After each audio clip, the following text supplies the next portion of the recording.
দর্শক, চায়নারা এমন আজব আজব খাবার তৈরি করে যেগুলো হয়তো আপনারা দেখলে অবাক হবেন। তো এমনই কিছু জিনিস দেখাবো আপনাদেরকে।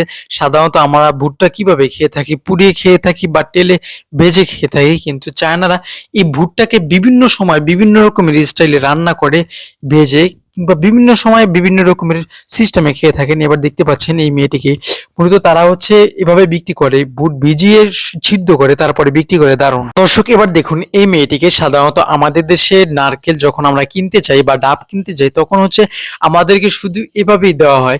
কিন্তু চায়না বা সহ বিভিন্ন স্থানে যখন এই সমস্ত ডাবগুলি বিক্রি হয়, তখন হচ্ছে একটু ব্যতিক্রমী সুন্দর স্টাইলে গেটআপ নিয়ে বিক্রি করা হয়। দেখতেই পাচ্ছেন, ডাবের থেকে টোটালি শুধু সাদা অংশটা রেখে দেওয়া হয়, আর এগুলো হচ্ছে ভিতরে যে পানিটা আছে সেটা হচ্ছে আলাদা দিয়ে দেওয়া হয় এবং একটি শপিং ব্যাগে করে দিয়ে দেবে, আপনারা দেখতেই পাচ্ছেন।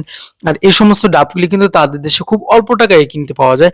বেশ চমৎকার একটি দৃশ্য। আর এই সমস্তর জন্য তাদের বেশ অনেকদিন ধরে এক্সপিরিয়েন্স এবং দক্ষ, সবাই এটা ছিলতে পারে না। বেশ চমৎকার। আমাদের দেশে সাধারণত আমরা ডিম সিদ্ধ করে কিংবা ডিম ভেজে খেয়ে থাকি, কিন্তু চায়নার বিভিন্ন সময় বিভিন্ন স্থানে এই সমস্ত ডিমগুলো তারা কখন খায়, যখন দেখে যে ডিমের মধ্যে অর্ধেক বাচ্চা চলে আসছে তখন। এবার দেখুন তাদের কিছু কিছু অদ্ভুতময় খাবার। এটি হচ্ছে মূলত হচ্ছে কচ্ছপ, কচ্ছপ ফ্রাই করতেছেন।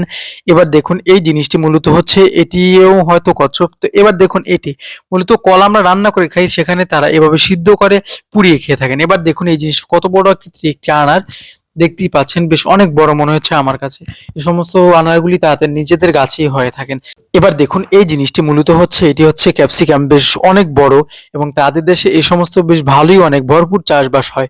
এবার দেখুন এই ব্যক্তিকে, তিনি হচ্ছে কত অভিনব কায়দায় হচ্ছে তিনি বোতলের সাথে একটি সেট করে চারা লাগাচ্ছেন। এবার দেখুন এই ব্যক্তিকে, মূলত এই মেয়েটি হচ্ছে তাদের দেশে, আমাদের দেশে আমরা পেঁয়াজের যে ফুল বা পেঁয়াজের কলি বলে থাকি, সেগুলো হয়তো অতটা ভ্যালু না দিলেও চায়নার বিভিন্ন শহরে এই পেঁয়াজের ফুলটা কিংবা পেঁয়াজের কলিটার বেশ যথেষ্ট পরিমাণ চাহিদা, এবং তারা এই সমস্ত জিনিস অনেক টাকায় বাজারজাত করে থাকেন। বেশ ভালোই এ দিয়ে মোটা অঙ্কের টাকা আর্নিং করেন। বেশ চমৎকার।